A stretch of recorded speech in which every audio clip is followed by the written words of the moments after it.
Joe, great to meet you, sir. Thank you for taking a minute out today for the show. I appreciate it. Great to be here. Thanks. So, I'm going to begin with this the COVID question. I always start with this. 6 years ago, it was changing our lives. How did you get through that era, and how has it changed the way that you do things today? Certainly, like everybody, remote work is come into play quite a bit.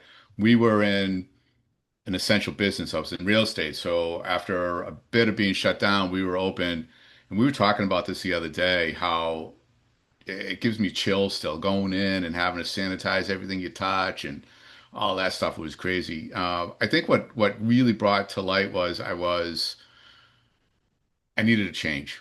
I didn't have as hard as it was just to get through that. There was this feeling that I didn't want to do what I was doing anymore. So it actually shone the light on how I was working, what I wanted to do. Although I didn't realize it at that time, I was still trying to figure all that out. And it moved us to North Carolina. I think that was a big impetus of why we went from living on Cape Cod, Massachusetts to North Carolina. So, let's get into the nuts and bolts of what you do on a daily basis. And to do that, I'm going to put you in front of a bunch of kids at Career Day. They're 12 years old, they're curious, and they want to know what you do for a living. How do you synthesize your day job to make sense to their young brains? Fantastic. Wow. Uh, yeah, I used to speak at a 10th grade level, so this is going to be difficult. Um, so I would say that every day what I do is I work with real estate agents, entrepreneurs, salespeople in helping them figure out how they're going to get through their business, do their business, and not lose themselves. People get stuck into this grind of doing things a certain way, the way they were taught originally, or something new that was just thrown at them, and it doesn't really jive with who they are. So that adds to frustration. You get exhaustion, the jitters on Sunday nights, all that comes into play. And that's what I help people uncover to make sure that they are going to live in alignment, work in alignment with who they actually are. And it transcends into their personal world too, which is great. It's interesting being in the Gen X realm of things. The whole cornerstone of that generation and even in that ilk is that things have changed and you have to adapt. I'm always really weary of people that say, "Oh, I don't do that. I don't do technology. I don't do that." And it feeds into what you're talking about. I haven't heard it synthesized like that, but if you have the ability to harness and grab onto what change is all about. Staying curious and being willing and able to actually see what is real and what is that, and not just put blinders on and avoid it is phenomenal, right? I always joked, still say it. I don't know what I'm going to be when I grow up. Yeah. I want to keep learning, and for people to do that, for me, it took me a journey of digging into myself and teaching myself how to think about what I'm thinking about, and to really see things as they are, not through the baggage I'm bringing. And that's a challenge. I've told this story a lot, but it was such a big point for me in my life. Halfway through school, I was at the University of Missouri, Kansas City. I was in a poetry course, and I was really writing poetry and getting into it. And I remember all of us were in class, and they went through, and there was one day where they asked everybody, "What do you want to do for a living?" And there was a gal that was in the class, and she was like 75. And she said, "I don't know. I just don't want to grow up. I don't really know what I want to do, but I don't want to grow up." And I remember how profound that was. I just looked over at my precocious age of like mid 20 and I was like, how do you not know? And now that I've gotten to be an older guy, I'm like, that's the most profound thing possible because it keeps that cat curiosity. It Yeah, keeps that wonder and wander that we lose because we're born geniuses and buried idiots. It's like we got to hold on to that flame as long as we can, you that's know? right. Yeah, So absolutely. it's amazing. So let's go back to when you were 12, you were at Career Day, somebody came in and said, "Hey, what do you want to do when you grow up?" What was your I dream gig? I probably would have told them I wanted to be a psychiatrist. Believe it or not, I was always trying to heal people, help people out. Uh, and I love doing that. And I still serve. It's still my business. And it's funny, part of going through to figure out what I want to do when I grow up was going backwards to look at that and who I was as a kid. And I was always curious. I was always wanted to be around people. I always wanted to help people. realized in the late high school years that people are crazy, and I am not going to try to heal them. So I got out of that one. So, are you a sports fan? Not much, as much as I love watching sports. Growing up in Boston, the city, it was phenomenal, and it got even better when my kids were born in the early 2000s. Uh, so yeah, I love all the sports. I just don't follow. I don't dig in all the time. I'm absolutely going to be there to watch. I just listened to a book by a columnist for the Kansas City Star, and he was going through the top 50 moments, and they went to that magical season where Boston finally shook the hoax. And when Yeah, Theo came in and everything changed, and I think about certain long-suffering towns, like what professions people get into, and in yeah. Boston, it's almost like you have to have a degree in psychology to deal with the crushing defeat of not getting there because it's like big towns like that, like New York and Boston and all that, it's terrible when they don't make it and they're on the doorstep. I have close friends from Buffalo, and I almost would say it's okay if they beat the Patriots in the Super Bowl Oh, or get please. them out, knock them out, right? Get them out of the way. I Yeah. would love to see them win. It's such a great opportunity and feeling to see something like that happen.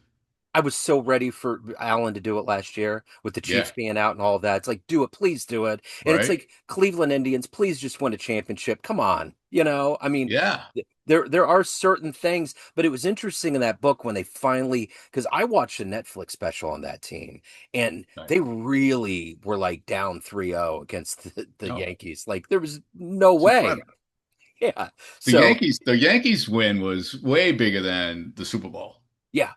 Oh That yeah. was way more exciting than them actually getting to the ring. Exactly. It was incredible. And that was Not another Super move. Bowl, I'm sorry, the World The Series. World Series. And that Yeah. was another thing that I watched too, is that rivalry between the Yankees and the Red Sox. And I had no idea how hard Oh, and deep and yeah. just absolutely crushing it is. I So, remember I took my kids to a game, my oldest, pretty young at the time, and they're screaming Yankee suck, Yankee, and he was so annoyed by that because he was taught up to be sportsman, right? yeah, That's how he was taught, and he just hated that. yeah, Not sure what to say now, but he's an adult. yeah, That was it was, and there was still that respect. There was hatred, and then I think after 9/11, there became a respect yep, where there was it just became a good rivalry. yeah, We might say that, somebody that's downtown Boston, South Boston, something like that, or, real hardcore people might not agree with me. But as somebody that uh, grew up with it, grew around it, I would think I felt like there was a lot more respect for each other at for that sure. point. For sure. So let's go to your roots from Boston. Take me back to your childhood. What were these building blocks that made you want to get into psychology that have led to this place where you're giving people clarity in their career? How did you evolve and get to this point from those early building blocks? Wow, that's a big one. So I think maybe it was just being a mama's boy. I was the youngest of four, and maybe getting picked on all the time and being blamed for everything. Maybe you want to help others. I don't know exactly what where it was born. It just stuck with me that I always wanted to be around people. I liked helping people. I always bring friends together back then. And I remember being really little, and my parents' friends would leave the house, and I would be sad. I'm like, they're leaving. And they're not even my friends. But it was always that feeling of wanting to be around people. And it's without even thinking that through until, most more recently when we were on Cape Cod, our house was packed all the time. We were throwing parties, we were entertaining all the time. And that came from way back, which I didn't realize it. That's not sure what the incubator was or the nut. My parents were always learning. Even when they retired, uh, they would go to college. They were going to the elder hostel program, and they were learning about locomotives, cooking, woodworking, all these different things, traveling around the country. They went out, they went across the ocean to Europe just to learn. I remember my dad he was in the World War II. He was going to Princeton under the GI Bill, and that ended right before he graduated. I remember him going back years later, obviously, um, to get his degree. My mother had to go out of school to help raise a family, help pitch in. I remember her going back for her GED. So it was always about growing and helping people, and I probably pulled it off from my parents. So speaking of parents, who has been that inspirational force? Who's been that heroic force in your life that's allowed you to keep your head in the game and to do a good, solid job? Yeah, I'm gonna say it's a mama's boy. It's Yeah. from my mom. Yeah. She was always about giving love and taking things with a grain of salt, positive attitude, always smiling.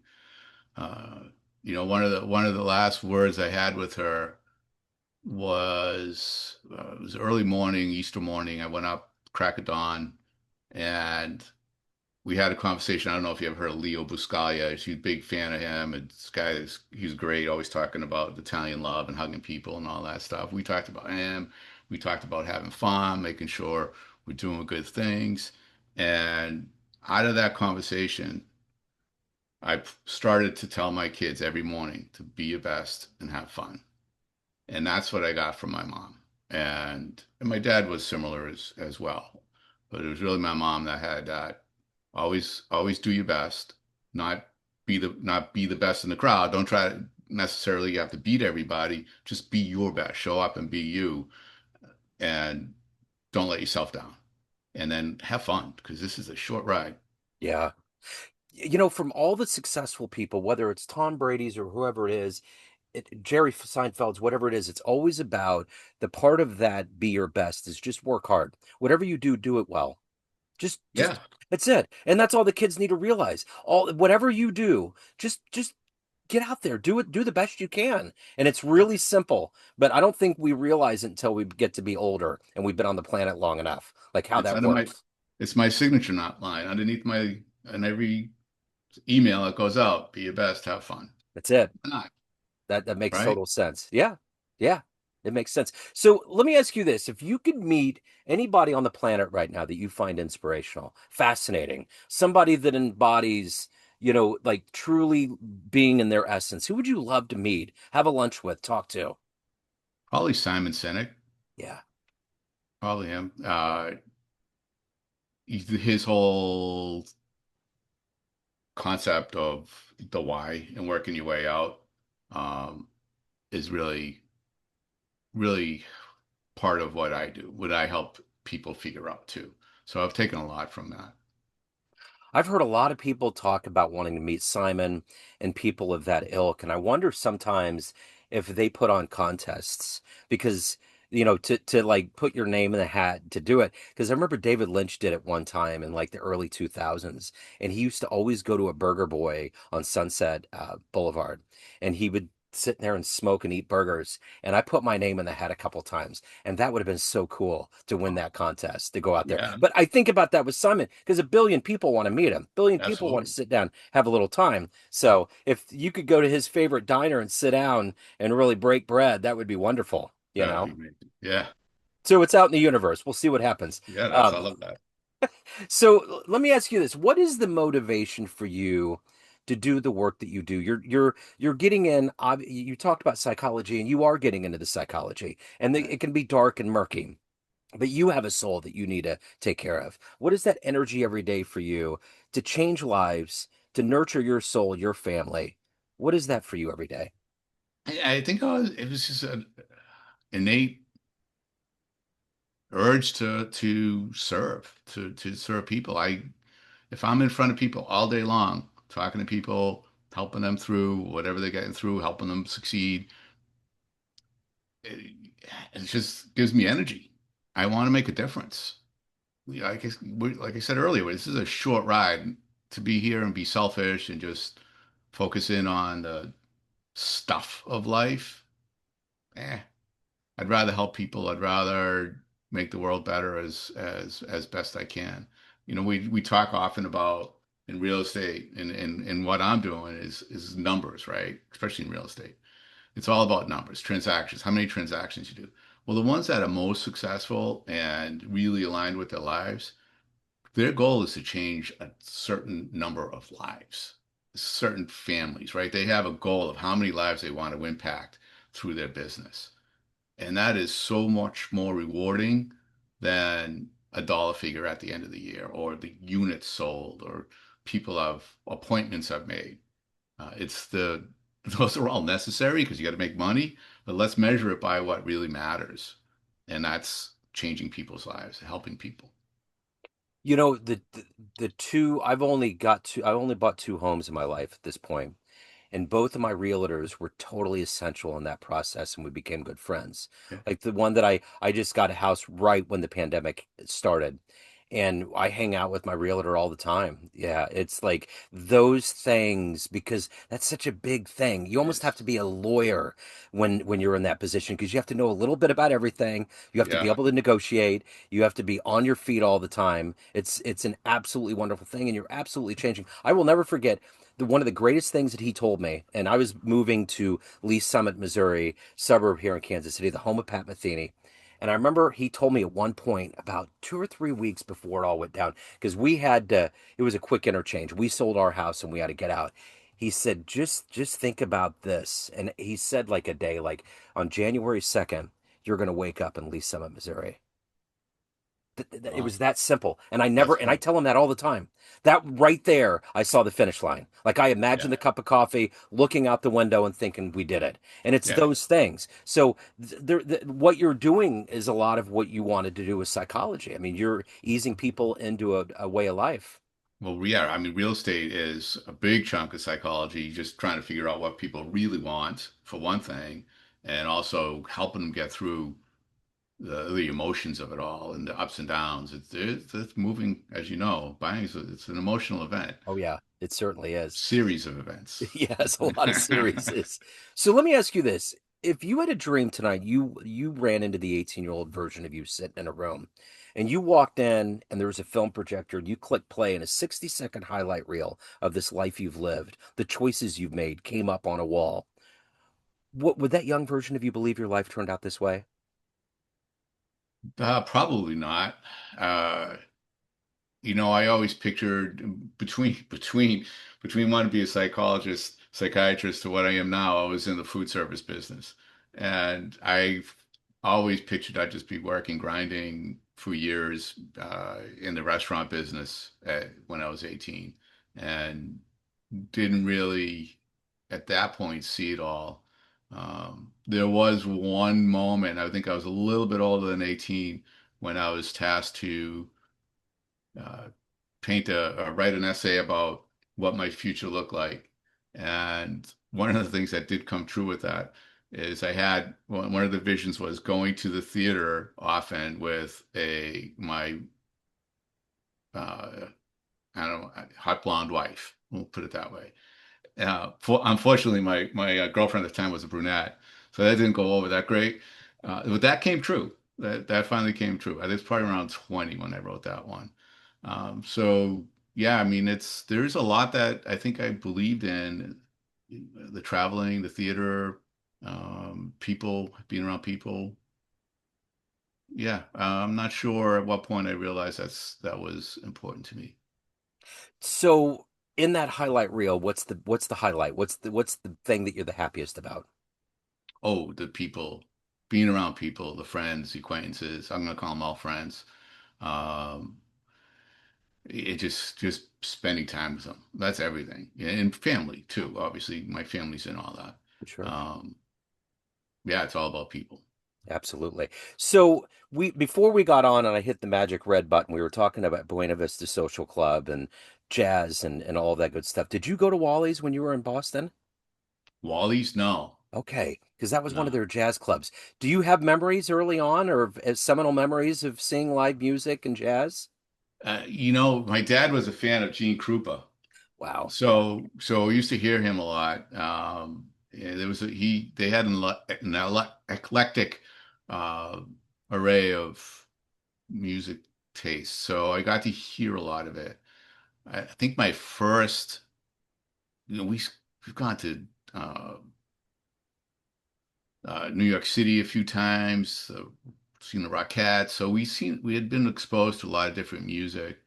And I think I really clicked in when I was older and we went to a bar in Boston that was always had jazz music.